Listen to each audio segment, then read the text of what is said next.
दोस्तों सुजलॉन एनर्जी की बात करें तो यहाँ पे बड़ी ब्रेकिंग न्यूज निकल के आ रही है। सुजलॉन एनर्जी के एक इंडिपेंडेंट डायरेक्टर ने रिजाइन कर दिया है और उसके पीछे उन्होंने कुछ रीजन बताए। वो इस समय सुजलॉन के कामकाज से इतने खुश नहीं दिख रहे और इसीलिए उन्होंने रिजाइन किया है। लेकिन क्या इस रिजाइन करने के इस पूरे के पूरे मामले से क्या आपको डरना चाहिए? क्या वाकई में अब सुजलॉन में प्रॉब्लम है? तो आप ये वीडियो पूरा देखें, आपका सारा का सारा जो डाउट है वो क्लियर हो जाएगा। अलग अलग ब्रोकरेज हाउस जो इस समय कवर कर रहे हैं सुजलॉन को, उन्होंने भी अपनी राय दे दी है और यहाँ पे चिंता काफ़ी कम हो जाती है जब उनकी तरफ से एक पॉजिटिव यहाँ पे स्टेटमेंट दिए गए। सबसे जो बड़ी बात है, लोग पैनिक कर जाते हैं और बिल्कुल आप देखो कि आज लोअर सर्किट भी लगा, लेकिन इसके बाद में यहाँ पे जो डील हुई है वो चौंकाने वाली है।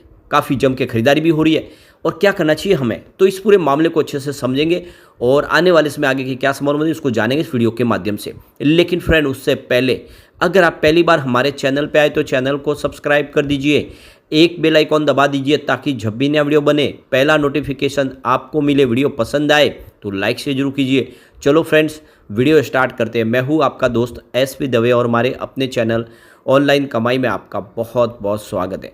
तो अभी 11-12 बजे के आसपास का टाइम है। निफ्टी एनर्जी 40,772 के स्तर पे, जहाँ पे 1.21% की शानदार तेजी, यानी बाजार में काफ़ी अच्छी तेजी है क्योंकि कल तीसरी बार नरेंद्र मोदी जी ने शपथ ले लिया और अब तीसरी बार उनका कार्यकाल शुरू हो चुका है। काफ़ी सालों के बाद पहली बार एक पीएम तीसरी बार फिर से सरकार गठन करके आगे बढ़ रहे और वो जो योजनाएं लाई थी वो आगे भी बढ़ेगी। ग्रीन एनर्जी सेक्टर को भी बहुत सारा बेनिफिट होगा, ये क्लियरली दिख रहा है और इसलिए बाजार ने वेलकम किया है। लेकिन सुजलॉन को एक खबर ने पूरा गिरा दिया। एक तेज़ी का दौर आता यहाँ पे, लेकिन पूरा मामला पलट गया है। तो देख सकते हो कि स्टॉक की शुरुआत ही लोअर सर्किट के साथ भी 5% के 47.40 पर, क्लोजिंग थी फ्राइडे की 49.90 के आसपास। परंतु जो सबसे बड़ी यहाँ पे अच्छी खबर यह है कि सर्किट खुला भी है और 48.63 का हाई भी बना दिन में, ये सबसे बड़ी बात है। 47.85 के आसपास स्टॉक इस समय ट्रेड करता हुआ दिखाई देगा 4.11% की गिरावट के साथ। तो सबसे बड़ी जो यहाँ पे चिंताजनक बात जो थी उसमें अब एक राहत मिल गई है कि डायरेक्ट लोअर सर्किट नहीं लगा है, लोअर सर्किट खुला है और यहाँ पे अच्छी खासी डील हो रही है, खरीदारी हो रही है, वॉल्यूम बढ़ा है। आप देख ही सकते हो पिछले एक महीने पहले इसका 5 करोड़ का डिलीवरी बेस काम था। 1 वीक पहले 8 करोड़ का टोटल डिलीवरी बेस काम हुआ और फ्राइडे को 3 करोड़ का डिलीवरी बेस काम था। लेकिन आज सुबह सुबह ही 10:30 बजे के आसपास ही 7 करोड़ का ज़बरदस्त वॉल्यूम हो चुका है, यानी काफ़ी भारी वॉल्यूम में कामकाज हो रहा है।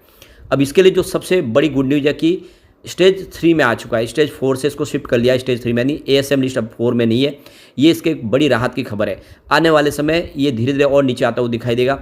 और सबसे जो बड़ी बात है कि काफ़ी समय के बाद आप देखें तो ये 22 अप्रैल के बाद फिर से यहाँ पे जून महीने में इसको एक राहत मिली है। आने वाले समय संभावना पॉजिटिव बन जाएगी। तो अब आप देख सकते हो कि सुजलॉन के शेयर में यहाँ पे भले ही गिरावट हुई हो, लेकिन नोमा ब्रोकिंग जो फर्म है उनकी तरफ से जो पुरानी रेटिंग उसको बरकरार रखा गया, उन्होंने यहाँ पे चिंता करने के लिए मना किया है।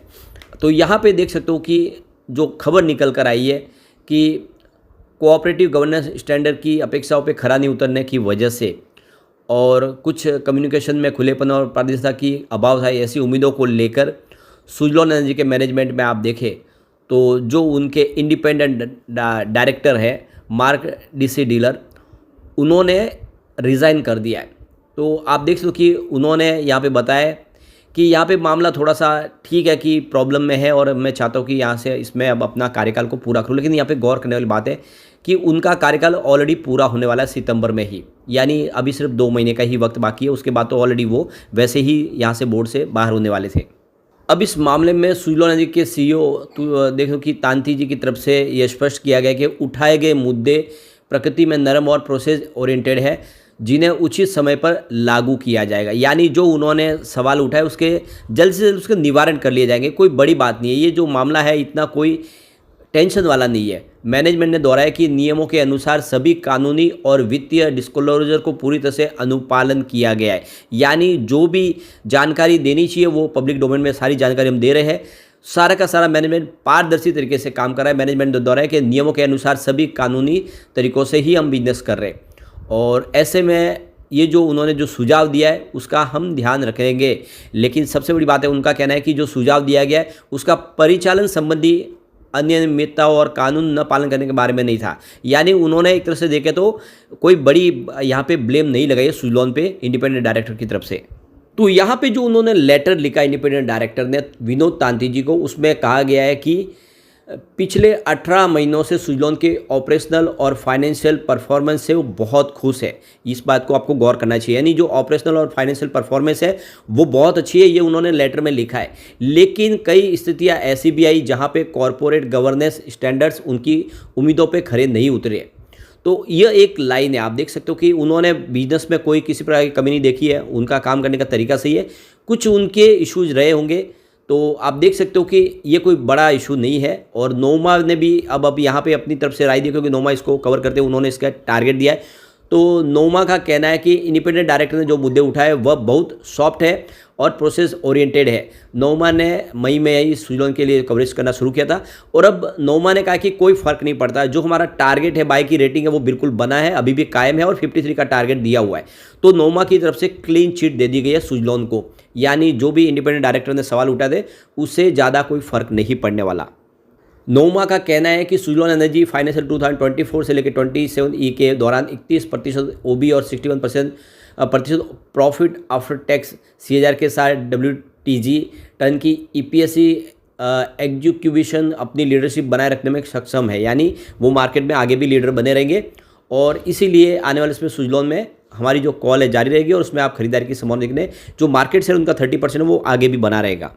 दूसरी तरफ तो JM फाइनेंशियल की तरफ से भी इस नए स्टेटमेंट के साथ, नए घटनाक्रम के बाद भी अपनी रेटिंग को बरकरार रखा है। उन्होंने 54 का टारगेट दिया, और उनके हिसाब से देखा है कि कंपनी का जो इस समय एक ये जो मामला बना उसमें कोई ज़्यादा फर्क नहीं है, ये एक हल्का सा इशू है, किसी के अपेक्षाओं में कुछ फ़र्क आ जाता है, लेकिन उससे बिजनेस में कोई फ़र्क नहीं है। आने वाले समय भी कंपनी का बिजनेस ऐसे ही जारी रहेगा, यानी JM फाइनेंशियल ने भी एक तरह से क्लीन चिट दे दी है।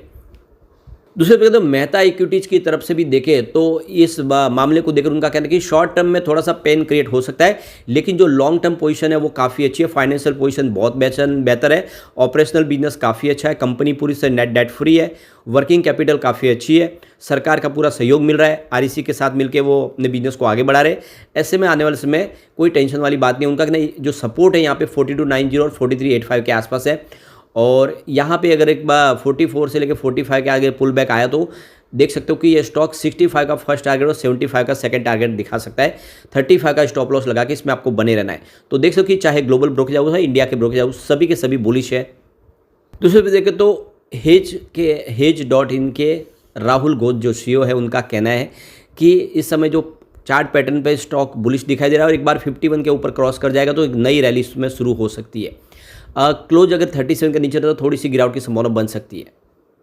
दूसरी तरफ अगर आप देखें तो यहाँ पे रेलिगेयर ब्रोकिंग की तरफ से रोहन शाह का कहना है कि स्टॉक ने काफ़ी अच्छी तेज़ी बताई पिछले दिनों।